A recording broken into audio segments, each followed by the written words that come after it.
ድንግል አይደለችም እሱም ድንግል አይደለም ግን ታናሾች ምን ይሉኛል አለች ቤተሰብ እኔ ታናናሽ እህቶች አሉኝ ወላጆቼ ምን ይሉኛል ስለዚህ እንደምንም ተክሊል መፈጸም አለብኝ ይሄን ያለ ሰው እኮ ቀድሞ ነው ራሱን መጠበቅ ያለው አክሊል ትሸልማታለች አይ ጉራማይሌ ከሚሆን ሁለት የተለያየ ከሚሆን እንደው ለካሜራውም ለፎቶውም የተለያየ አንድ እንደሆን ካሉ ወደ ማስባን ነው መምጣት የሚችሉት ወደ ተክሊል ነው መምጣት አይችሉም ሳነች ክብሯን በውስጧ ደብቃ የእግዚአብሔር ጸጋ ይሰጣታል በቃ አይ እንደው ሰው ምን ይለኛል ቤተሰብ በሷ ተጠጋግቼ የሚባል ነገር የለም እሷም ደግሞ በእውነት ለሱ ብላ ድንግል ሆና እንደው እሱ ብላ በትህትና ወደሱ ስርዓት ልምጣ ነው ማለት ያለባት እንጂ ወደሚበልጣ ወደ ከፍ ያለው ልምጣ ማለት አይቻልም ስለዚህ አንድ እንሆን ካሉ ተመሳሳይ ይሁን ስርዓቱ የሚፈጸምልን ካሉ ማስባን መሆን ይችላል አንዱን ወደ ተክሊል እንምጣ ማለት ግን አንዳንድ ጊዜ እንግዲህ አንደር ኮቴሽን የቤተክርስቲያን መምህራን ተብሎ ትችላላችሁ ይያሉ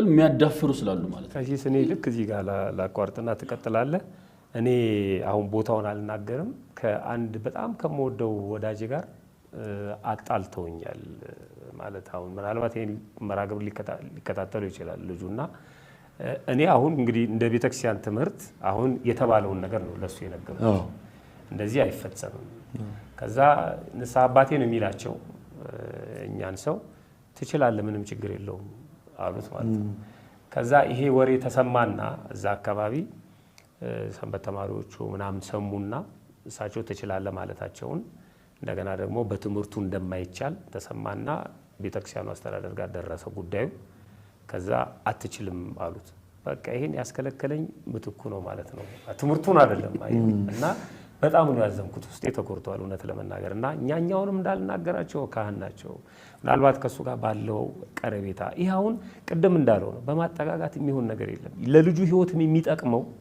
በትክክል በሽታውን ተናግሮ መድኃኒት ሰጠው ነው እንጂ ያለው አሁን ሰው ሆዱን ታሞ ያይን ጠብታ ብታረግለት ምንም ጥቅም የለውም እና በርግጥ ደግሞ የተደሰትኩበት ያው መጨረሻ ላይ ጋብቻው ተፈጸመ በማስባን ማለት ነው ግን አሁን ጥሩ ኑሮ እየኖሩ ነው እሱም ሳይ ደግሞ በጣም ደስ ይለኛል እና አሁን ጸጋ እግዚአብሔርም እኮ የሚገኘው እንደ በትህትና ራሳችን ገልጠን እግዚአብሔር ማታለል አይቻልም እግዚአብሔር ሁሉን አዋቂ ነው እውነት ነው በትህትና ስንቀርብ የቤተክርስቲያን ስርዓት የሚያዘውን ስናከብር ነው የእግዚአብሔርን ጸጋ የምናገኘው እንጂ በመዳፈር ሰው ምን ይለኛል ለሰው ታይታ በሚሆን እኔም የገጠመኝ ስላለ ማለት ነውና ድንግል አይደለችም እሱም ድንግል አይደለም ግን ታናሾች ምን ይሉኛል አለች ቤተሰብ እኔ ታናናሽ እህቶች አሉኝ ወላጆቼ ምን ይሉኛል ስለዚህ እንደምንም ተክሊል መፈጸም አለብኝ ይሄን ያለ ሰው እኮ ቀድሞ ነው ራሱን መጠበቅ ያለው ለታናሽ አርያ መሆን የሚገባው በአንድ ቀን ስርዓት የሚፈጸመው ሳይሆን በየዕለት ተዕለት ህይወት ነው ከዛ በኋላ ተነጋግረን ወደ መተማመን መተን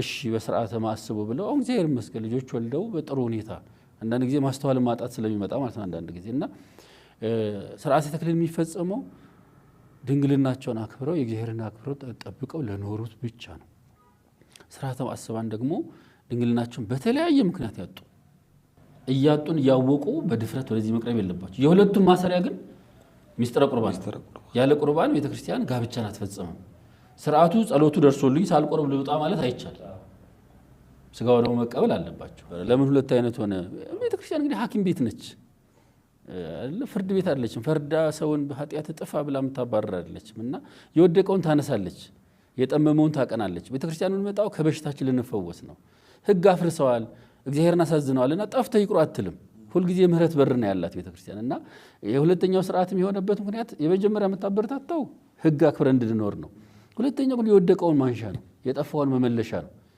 የእግዚአብሔር ምህረት ቸርነት የምንቀበልበት ነውና ሁለት አይነት ስርዓት የሆነበት ይሄ ነው እኔ ሚስ አንደርስታንዲንግ እንዳይኖር ግን በደም ተመልካቾቻችን ማወቅ ያለባቸው ቅድም ቀሲስ በደም አርጎ አስቀምጦታል ቤተክርስቲያን የምትፈጽመው ጋብቻ አንድ ነው ሁለት ጋብቻ አትፈጽምም ስርዓቱ ነው ጋብቻውን የምትፈጽምበት ስርዓት አንድ ጋብቻን በሁለት መንገድ ትፈጽመዋለች አንደኛው በስርዓተ ተክሊልና በቅዱስ ቁርባን ብቆ ነው ሲገኙ ትፈጽመዋለች ሁለተኛው ስርዓት ደግሞ በስጋው ደሙ ዞሮ ግን ጋብቻውን የሚያከብረው ስጋው ደሙ ምሳሌ ከሚመስልለት ነገር ቢያንስም አንድ ትልቅ የከፍተኛ ትምህርት ተቋም ዩኒቨርሲቲ ሊሆን ይችላል ተማሪዎችን ያስመርቃል አላማው የዛ ተማሪው ተመርቋል ውጤቱ ምንም ይሁን ምን ማለት ነው ደግሞ ከጎኑ በማረግ የተመረቃል አይደል በማረግ የተመረቀውም ተመርቋል ውጤቱ መጥቶለት የተመረቀውም ተመርቋል ምናልባት ያኛው በማረግ የተመረቀው እዛው ሊቀር ይችላል ይሄን አድቫንቴጅ ሊያገኝ ይችላል ግን ዞሮ ዞሮ የሚደረግለትም ስነ ስርዓት የሽልማቱ ስነ ስርዓት የተለየ ነው። አየው ምርቃቱ ግን ለሁለቱም እኩል ነው። ምርቃቱ እኩል ነው። ጋብቻው በቤተክርስቲያናችን እኩል ነው። ግን ይዘውት ስለተገኙት ነገር ደግሞ የሚሸለሙት ሽልማት ነው። አክሊሉ እሱ ነው ይዘ ስለተገኘ። ምክንያቱም ድንግልና መጠበቅ በዚህ ዓለም ላይ በጣም ከባድ ነው ፈተናው ማለት ነው። ሁለት ጥቅሞች ናቸው ያሉት። አንድ ለጠበቀው ማክበር ራሱ አንተ አንድ ነገር አድርገ ቴንኪው ስትባል ደስ ይላል አይደለም? ለጠበቀው ሰው የሚደረግ ትልቅ ቤኔፊትም ትልቅ ስጦታ ነው። ሁለት ለሌሎቹ የሚያስተላልፈው መልእክት አለ።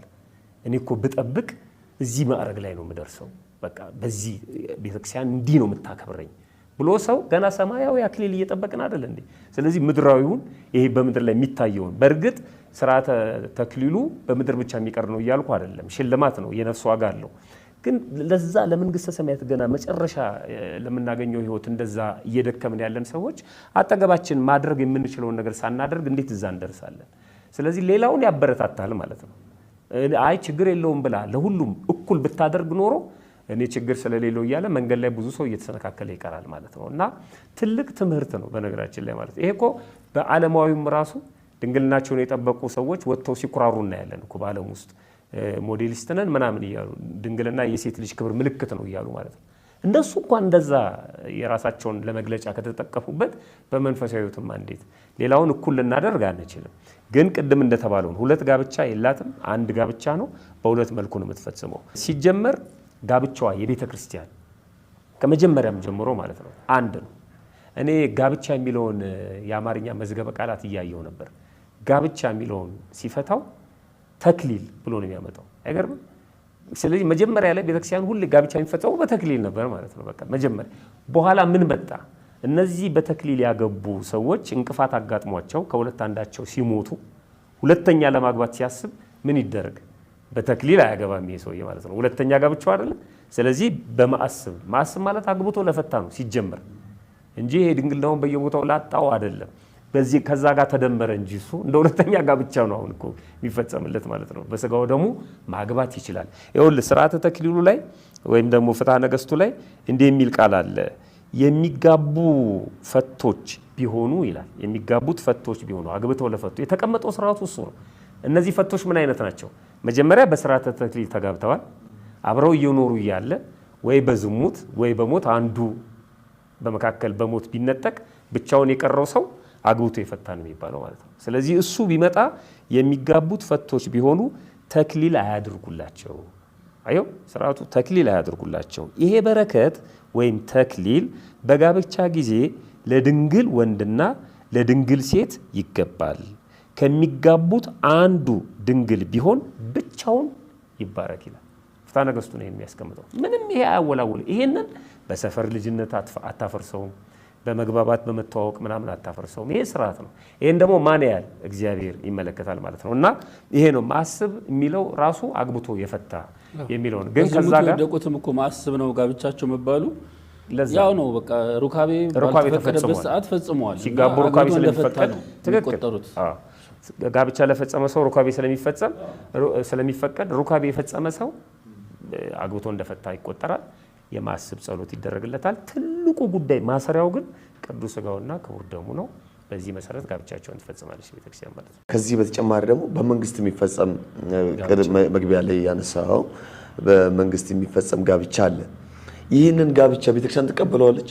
ከቤተክርስቲያን አስተምሮ አንፃር ቤተክርስቲያን በራሷ ስርዓት የፈጸመችውን ነው ጋብቻ ብላ የምታከብረው። በጣም በመንግስት ተጋብተው ወልደው ብዙ ዓመት የኖሩትንም ኑ በስጋው ደግሞ ጋብቻችሁን ልባርክላችሁ የምትለው የቤተክርስቲያን ጋብቻ እንዲሆን ነው። የቤተክርስቲያን ጋብቻ ሲሆን ምን ይሆናል መሰለ? ቅዱስ ይሆናል።